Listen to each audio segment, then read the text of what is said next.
Hello, everyone. Thank you so much for joining us on Business Communication with Balaji. Today, we are going to discuss something very important. We started this series not to discuss communication or English language. This is primarily to help teenagers and their parents decide what courses they can choose in college, so that what kind of opportunities they can expect after that particular course, because of which I decided to invite people who are working in different fields after doing a specific graduation. And when I was going through some LinkedIn profiles of my friends, I came across a very interesting profile of someone whom I met a couple of years ago. And she did her graduation in a subject that we don't often think about: statistics.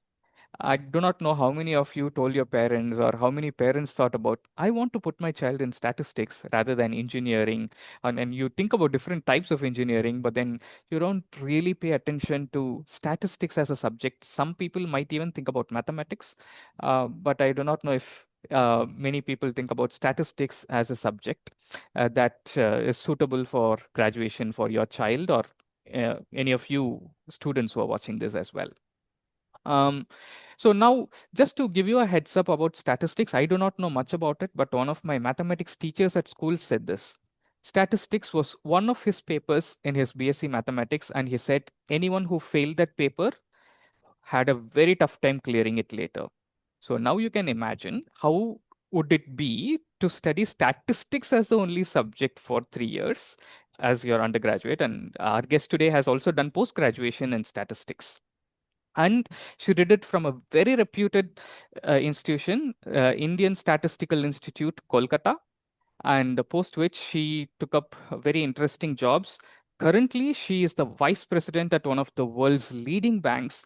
She has over 17 years of experience in the financial services industry in terms of transforming business operations. She specializes in developing innovative AI and machine learning solutions that enhance operational efficiency and customer satisfaction. Srimoyi is an expert at leading high performance teams, implementing advanced analytics to drive strategic decision making, and navigating complex challenges to deliver impactful, customer focused products. She is committed to fostering a culture of continuous improvement, and resilience aligned with global standards. So, as I mentioned, she is already the vice president of the world's one of the world's leading banks.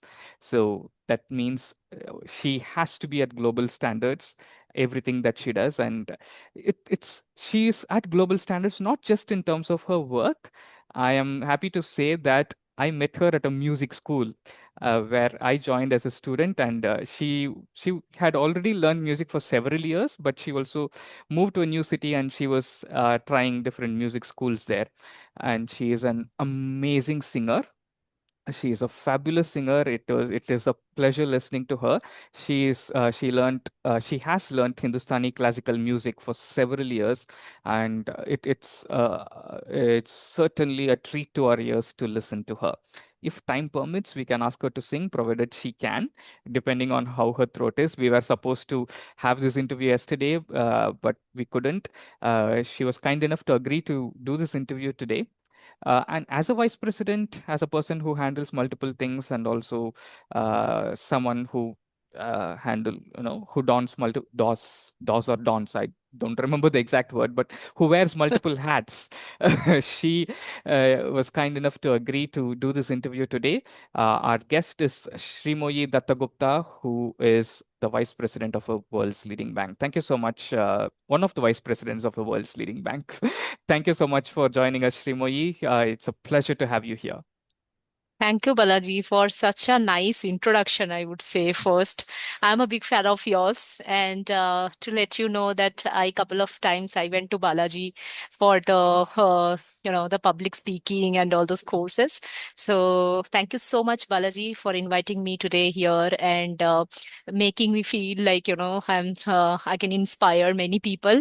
And that feels so special to me. Thank you so much. My pleasure, my pleasure. And it's not just you can inspire, you do inspire many people already, I'm sure. One of them is definitely me, looking at how you handle various things at work and in terms of music and everything. I'd like to start with this question. As I mentioned in the beginning of this introduction, not many people Mhm. think about statistics for graduation. How did you decide to choose statistics for your graduation? Actually, I was always very much fascinated with the data and how to have the application of the data in the real world scenario, right? So I think statistics create that bridge between mathematics and the real world where you will be able to apply your knowledge. So there are theoretical subjects, like, for example, we know about mathematics. So mathematics is having his its own applied part of it, but if you consider statistics you will see numeric examples. It's a really applied field of mathematics, which means that obviously, like, I always liked mathematics, I had an inclination towards mathematics, but I found this is so practical. And when I started my graduation, that time we only had analytics, we didn't have capability to handle such a large volume of data. But now, probably often you will listen, right? That data is the new oil. And then, if you are agreeing to that, I think this is the right field where you are. And the applications of statistics are so amazing. So I thought about I should learn this subject, and that's where my interest started. And also, one of the point I want to mention is one of my school teacher. He was an ISI BStat MStat. So he influenced us a lot. And then I thought, like, I would take the graduation in statistics. So physics was also one of my favorite subject, but then I was too much attracted to statistics after seeing all these applications. So that was the interest area from where I started. Thank you. Thank you very much for explaining this in detail. And for teachers who are watching, I hope you heard what she said. You might be inspiring someone. Good teachers teach, great teachers inspire. I hope you do inspire many students to choose certain fields or to be in a certain way that is motivational and inspiring for others too. With that said, Srimoyi, you were talking about analytics, and I think today your work also revolves a lot around analytics, and you have mentioned about AI and machine learning and all these things in terms of your work. So when I thought about statistics, and the only thing that I could relate to today was data analytics and so on, which people are talking about today. But since time immemorial, people who took up statistics have been doing this. Yes, from long time onwards. So how have things changed in that forum, like from that statistics to today's data analytics era? Yeah. Yeah. So I just missed one point. So Mm-hmm. if you think about data analytics, it's not about only not about only coding. Like today we have generative AI, we have AI, right? We have those solutions, but that has been invented long back. So we didn't have the computational power at that time. So it was difficult to run those algorithms because those were very complicated, considering that we didn't have the computational power, right? But this AI or the analytics that we are talking about, it's about statistics, it's about coding, and the very important part is the storytelling part of it. For example, you are solving a complex problem, but if you are not able to tell that story, if you're not able to present that story to the bigger audience, or maybe your partners or stakeholders whom you are delivering that project, then it is really very difficult. They won't understand. They would find it is very complex. So this consists of these three things, like statistics, which is the backbone of analytics, then your coding, it could be any programming language, and then finally it is the data storytelling. So to answer your question very specifically, it's like now different because I mentioned, right, that the computation power has increased. Now we are able to store large volumes of data, terabytes, gigabytes of data. It's not a problem. So now what happened is accordingly we also the algorithms that we invented a long back. we are able to apply it right now. So previously, we were not able to apply those algorithms because we didn't have that power. We were not able to test whether how it is coming, what's the result is. But eventually, the algorithms has evolved over the time. That's the only change that has been happened, but still the analytics industry remains the same. And it is very, very important to get the insights from those data because that's how you would grow your business. So it helped in a lot other, in many different aspects. So previously you didn't have the understanding of your historical data, how it is performing. But today, like everywhere you see, right, everywhere there are applications of these statistical algorithms. With time, it has evolved, but the basic fundamental has not changed. So that is why it is very, very important. Like I also had I also offered some of the courses to my students. And then always I found that the challenge was they didn't know how this algorithm actually works, what is the backbone of it.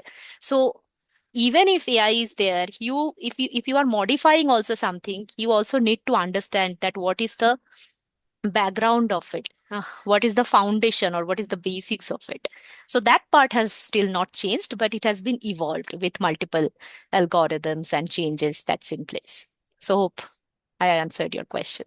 You did, you did. So the only question that it arises for me is that now statistics itself could be challenging. Now, on top of it, you will have to learn coding, and then you will Yes, also have to develop some storytelling skills. exactly. So how did you learn these things? So obviously the platform was created because I already came from the postgraduate background. Hmm. So we learned a lot of theoretical concepts in our college and universities. And it was a vast subject. So you had probability. And the best part of statistics is there are a lot of applications, right? So if you want to go to the retail market, for example, if you want to know the customer products and what are the recommendations for the customers, what is the satisfaction of the customers, then you have a basic theoretical algorithm which will support you. Now if you go to the biostatistics, we also have different kind of concepts that's related to biostatistics. I'm not going into very much of detail because I understand this is for the young people, but what I'm trying to tell you is that the basic or the fundamentals, uh, we got the knowledge from the schools, universities and colleges already. So in the course we also had the programming languages. So when I graduated that time, we learned SAS, we had C++. Okay. So it This was is a already part of your included. UG or PG. Yes, UG and PG. Yes. Okay. And today, yeah. And in today's world, they also have Python. They have all the kind of programming languages like SQL. SQL is also like a data querying tool. So that's already comes as a part of your program, UG or PG program, from wherever you are graduating or you are going to the postgraduate. So that part is always taken care of by the universities or colleges, but there is some on the job learning as well, because when you enter into the practical world, right, so then it is very difficult, very different from what you have learned in your theoretical knowledge. So that is what is called the on the job learning, where you have to basically understand that what is the problem that you are going to solve, what's the objective that you are going to solve. And since I have worked in mainly into financial institutions, right, and some of world's leading banks as well. So for us, it is very much required that we understand what the stakeholders are asking. What's the pain point basically that we can solve. So any business, I think, starts from that. So when you are in the industry, you will learn that over the years you will learn that what the business is asking, what's the business ask, what's the pain point that you are going to solve, and how can you present. So the presentation skill comes from the on the job learning. But nowadays the curriculum, because I'm interviewing to different people, right, we go to Vellore Institute of Technologies, we go to IITs. So I interview the people from IITs as well. So nowadays they are doing real life projects as well, and where they would get that learning of storytelling. So all the things probably you would learn in the course, but you would refine it while you are in the job market, or you are joining some institution. Wonderful. So this question has answered a lot of things, but Hmm. some takeaways for me, which I want to highlight in particular, are dear parents, some of you are thinking you want to put your children somehow in IITs and NITs, but just remember today we have an example of a person who did statistics and who is interviewing people from IITs. So that is one thing I wanted to highlight for the viewers in particular. And uh, for on behalf of the teenagers, they think or they hear often, work hard in your 12th grade and then you can have rest. But I don't think that is ever going to be possible as long as they are working. So is there anything that you want to say about it? First of all, I just want I don't know whether you know this information, but some of the IITs, they also offer postgraduate degrees in statistics. Okay. So you have to give an exam, which is called the JAM. In our time, it was JAM. I don't know if it is something which has changed, Okay. but IIT Kanpur, IIT Bombay, so they offer the postgraduate courses in statistics as well. So yeah, that's a very good course to pursue after your graduation. And yeah, I mean that's the point I just wanted to add. That people, they don't necessarily go for the engineering degree always, BTech degree, but there Mm-hmm. are multiple options which people can opt for as well, in Wonderful. case if they are interested. Yeah. And sorry, can you just repeat the last question that you Yes, asked once again? the teenagers often hear that work Hmm. hard in your 12th grade, make it to IIT or any of these top colleges, and then you can relax. But then the race starts after that. They have to keep themselves updated. Once they go to work, that doesn't stop. So, does it ever stop that having to be updated No, and having to learn? it never stops. You have to always learn, and you have to continue that upskilling.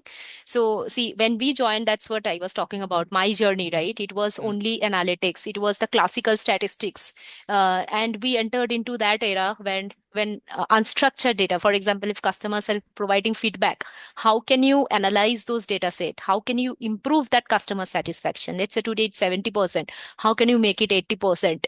So that was a kind of data, it was untouched. So people were only talking about numbers, but they didn't think about that, okay, some analysis can be done from the set of, feedbacks as well. mm, So that was a new learning. So we had to upgrade. Now came the big data and all these things. Now you had to upgrade yourself. To again different systems, there are cloud mechanism, there are snowflakes, there are databricks, there are multiple platforms that people are upgrading themselves right now. And then came again generative AI. So it's said that it's an invention of the decade, right? So now everyone, if you see the post and everything, people are talking about AI, agentic AI, generative AI, mm, right? And financial institutions. In any financial institutions, it comes at a later stage because we have security, we have data breach policies, and there are so many things. But even then, you will see it's such a powerful and strong technology that financial institutions, they are also exercising this generative AI, obviously with lot of precautions. There are so many controls, policies, and regulations, and rules and regulations. But the learning never stopped. You have to upgrade yourself, right? So if you think like that, okay, till 12th, I had to do a lot of hard work, and after that, I can take some rest, and then I can enjoy my life with certain things, the skills that I have gained. It's a complete no-no. You have to learn properly. You have to upgrade yourselves in your entire life, throughout your entire life. So yeah. So now you, I'm sure you have a lot of things to handle at work. Despite that, do you make time to learn things at work or maybe when you're away from work? How does your learning work? Uh, Generally, I try to invest in every day. I try to invest at least 1 hour for my learning. So Wow. so that I can be updated with the technologies that's going on. Obviously, like there are opportunities in my work as well. For example, if a new project is coming and I have to apply something, then I have to learn it. And since I have a large team, right, so I need to monitor how the performance is going, what are the techniques they're applying, if there are any scope that we can modify and get a better result. So because it is directly going to the production, it's actually having an income of billions of dollars, right? So we have to be very mindful, like what we are delivering. So to keep myself updated, I generally try to put at least 1 hour in my busy schedule so that I Wow. can upskill myself. Yeah. So, people, if a vice president is putting minimum 1 hour a day to upskill herself, I think we understand what we should be doing. So, Srimoyi, uh, do you ever uh, find it difficult? You might find it difficult or challenging, but do you ever find yourself being disinterested? I don't want to spend time studying something today. I not in the mood to do that. Have you ever got that feeling, and what do you do at such times? Uh, it happens because all of us are human being, right, Balaji? If I Yes. tell you that it never happens, uh, then I might be wrong. But then maybe I'll take some break that time. I won't invest some time. I would do something else. I would pursue my hobbies, or maybe I'll take a break and do some travel. I love traveling. Wow. So I'll come back. I take a break. But then in statistics, I would really tell you there are so many interesting things to do that you won't feel that you don't have the motivation. So Right. continuous, like in my career, in the 17 years of careers, I have seen many ups and downs. Mm, But all the time it is so interesting. For example, prior to this financial institution, this bank, I was in some other bank. mhm, And that time I was talking about the unstructured data, right? For example, the customer's feedback and all those mhm, kind of data. So it was so interesting, it was so fascinating that it was an emerging technology. So mm. I just went into deep and I filed a patent also from there. So Wow. you can imagine, like in every stage you are getting challenges and you will love to solve those challenges, real life challenges. So that's the interesting part that I enjoy always. That's great. I mean, so I didn't know about the patents. How many patents have you got so far? Two as of now. Wow. So Okay. Lovely. yeah, yeah, So, yeah.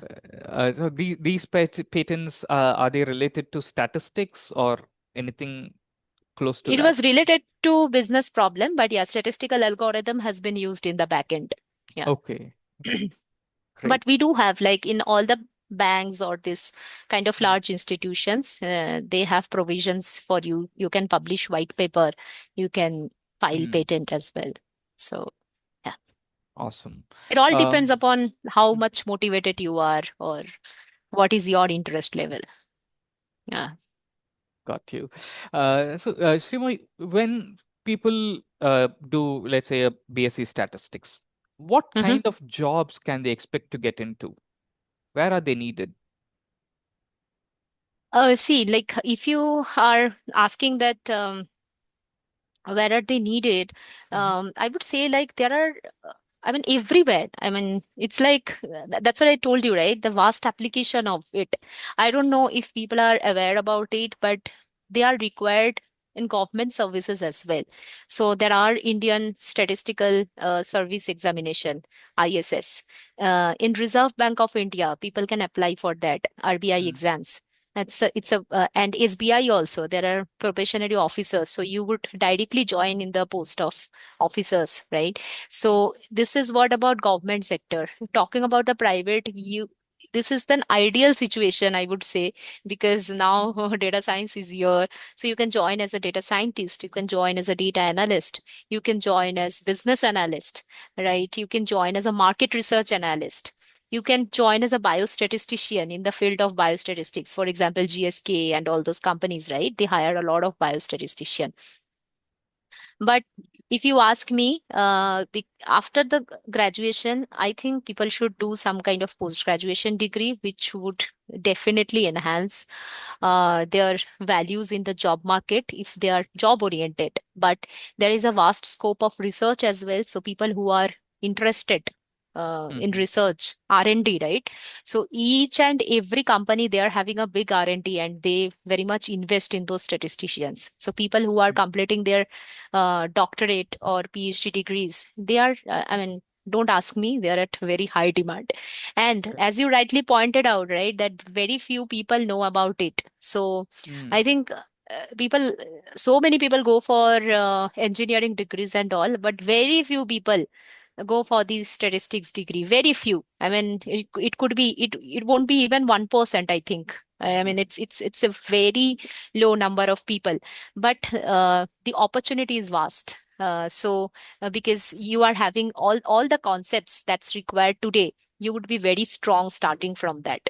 So if people are interested in numbers and applications and application related fields, so it would be ideal for them. So, from the job market perspective, they have vast opportunity, I should say, and in every sector. Wow. This is, I never realized this. So Hmm. when I saw your profile, I was like, okay, statistics and the world's leading bank. How did these two get together? So I was wondering, like, is this even a path that, because generally when you think of a bank, you think of maybe a CA or someone who is a BCom graduate who is making it to a bank. You barely think of a statistician getting there. So I mean, Yeah, and one funny story is always like, do you handle customer? What is your feedback? How do you? So people think like, if you are in a bank, that means in a front end job. People don't know Mm, about that there is a big back end team for the mhm. bank, and where analytics is the backbone of that. For us, we have only 400 members in analytics. So you can think Oh, about how much the banks are investing on analytics. wow. So here, there is a lot of revelations here for me today. I think it helps the people who are watching this as well. Srimoyi, now there are plenty of jobs, and I think you even mentioned that some of them are on high demand. So I'm sure there are lots of not just jobs, well-paying jobs also available for people who take up Yes. statistics. Yeah. Yeah, yeah, definitely. And if you are doing a master's from ISI, your minimum range starts from 20 to 22 lakhs per annum. That's the high paid jobs. One of the, I think, highest Mhm. paid jobs. Like people nowadays, they are getting more as well. I'm telling you the average figure, but it's not less than the engineers who are graduating from IIT.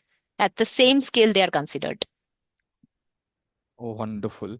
So yes, that's one thing I wanted to highlight, or I wanted to ask you about, because people think, okay, there are jobs, but what about the pay? Mhm. So I'm glad to know. Yeah. Yeah, yeah, if you make it to the top institutions like ISI, so I think Yes, you ISI or can. IITs, Hmm. it's a similar scale of how the engineers get from the campus Wonderful. itself. Now, if Great. you have experience on top of that, then obviously like Hmm.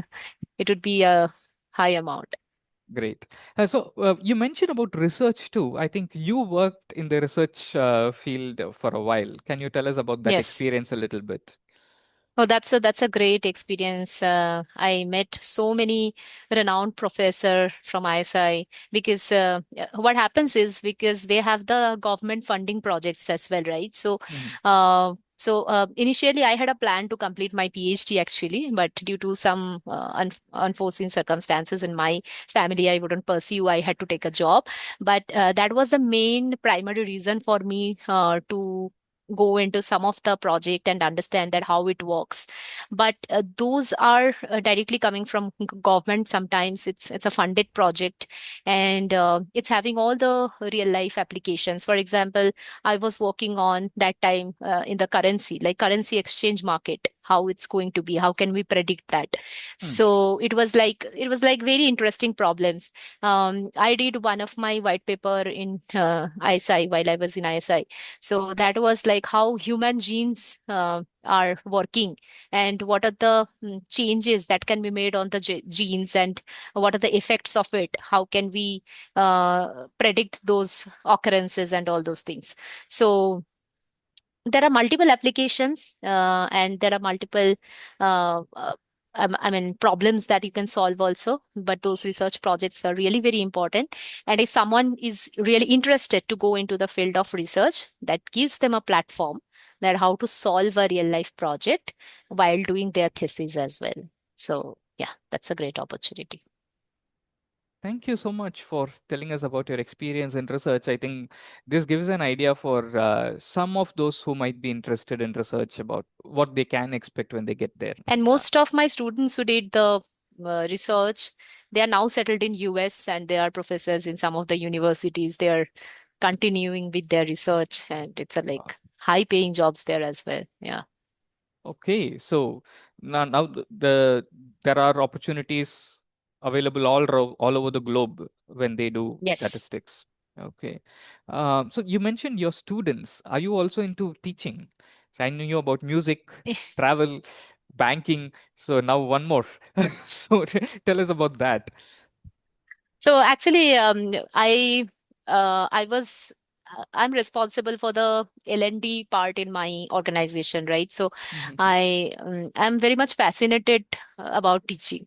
So while I was training people in office, I was taking multiple courses. So what I found out is like many people, they are coming from the coding background. So engineers, they mainly come from the coding background, but when they're modifying certain algorithms, or when they're trying to understand that why this is happening, how should we change that, they don't have that knowledge. And then they Mhm. have to come to the statistician, they have to ask, they have to collaborate with us. Okay, what is happening? Okay, tell me the algorithm that's working behind it. Because let's say today generative AI is doing the automation part for you. But if you don't know which part to automate, right? How to improve the result, then obviously you have to come to the you have to understand the background first, that why this is happening. So from there my interest started. I thought, okay, why not to start a course and then teach people about like what is statistics, how can they learn it, because there are multiple contents available in YouTube. People are so confused that which course to take, which course not to take, which one should be the right for them depending upon where they are. So then I started with my own class, and then I taught many people. And I had some folks from US as well, but then it was getting difficult managing jobs and then training people as well. So I thought, okay, like my kid was also small that time. So I thought, okay, I'm not uh, probably giving time at home. So let me take a break. And once he's grown up a little bit, then I'll again continue. So yeah, Great. that's So the story. thank you so very much for sharing that too. So a teacher inspired you, and you are inspiring many people today as a teacher, and in many other ways as well. Shrimoy, I have another question.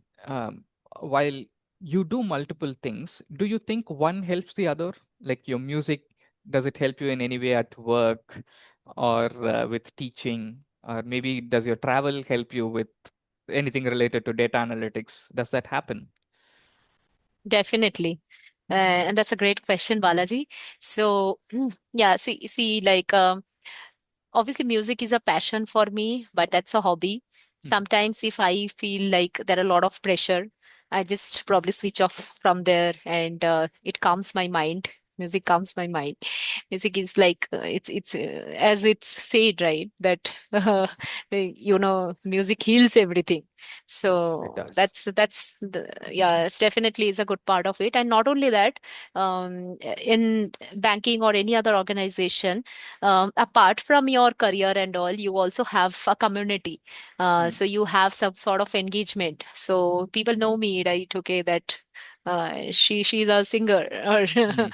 that's a kind of, it's an added advantage for you, obviously. So yeah, that helps definitely. Travel, wonderful opportunity to connect with people, to understand Mm. their stories, to understand what is the pain point. I was talking about the pain point, right? Yeah. So if you think about like what are the practical applications, you must have to talk to people, understand what is going around, what they want to solve. Mm. So yeah, travel obviously gives you a break. You are mentally you are relaxed, and Huh. along with that, it also helps you to understand what is going on in the outside world, uh, how you should connect with people, and also gives you an opportunity to talk to people. And then I was talking about storytelling, right? Mm. So it comes with practice. Mm. You have to you have to start thinking that, okay, I know so many technical things, I have to present it. Mm. So recently I got an email from one of my partners. She was asking that, okay, can you simplify it so that your grandmother or a Mm. 5-year-old kid, he also understands that what you are trying to say. Right? Yeah. So so that is very, very important. So obviously all of these are connected. Mm. I feel like people should have one hobby Mm. along with the mainstream that they are uh, their career is on, or maybe they want to pursue. But Mm. obviously, like having a hobby always keeps you refreshed. It makes you feel like, okay, like it's fine to take break sometime and then go back to your work with full energy. So, yeah. And teaching, I should mention this because if you are teaching, the more you are teaching, you will learn more. So that's a continuous process, right? So Yes. I love students who are asking so many questions, because then you would go back, you would do research also, even if you don't know. And it helps you to enhance your knowledge. That I believe. Definitely. Definitely. After I Uh, started teaching, I realized how much I don't know. That is one of the things True. that happened. Yeah. Um, And there's so many things to learn as well. Indeed, indeed. Yeah. Srimoy, just one more question to wrap this up. Um, Hmm.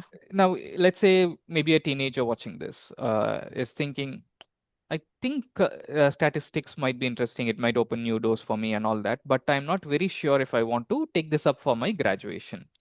What should they do? How to find out whether statistics is for you or not?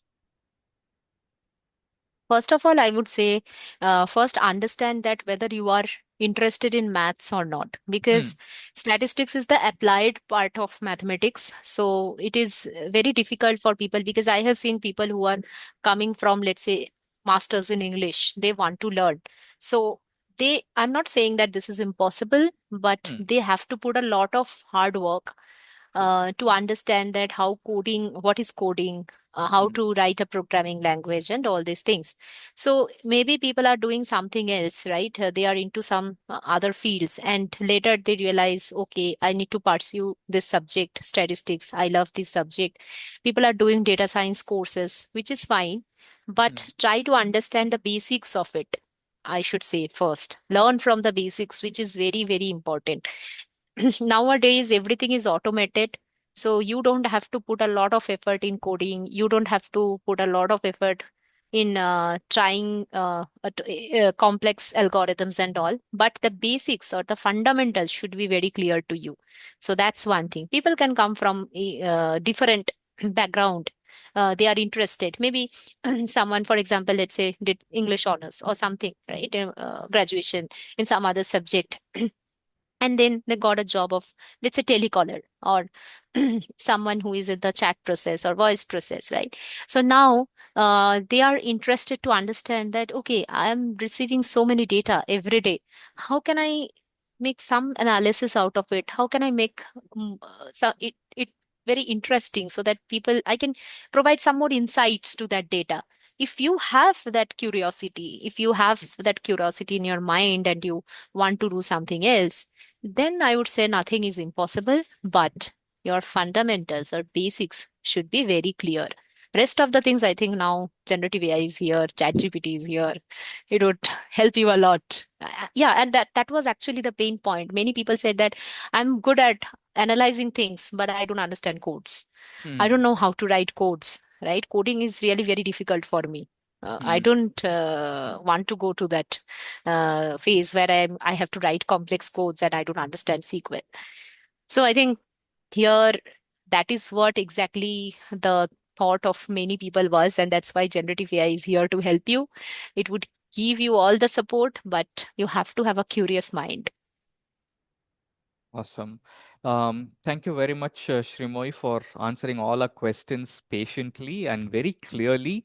Dear viewers, now you know how to decide whether you should take up statistics or not, what kind of opportunities you can look up to if you choose statistics for your graduation, and what kind of additional skills you need to make the best or to find the best opportunities post your graduation in statistics.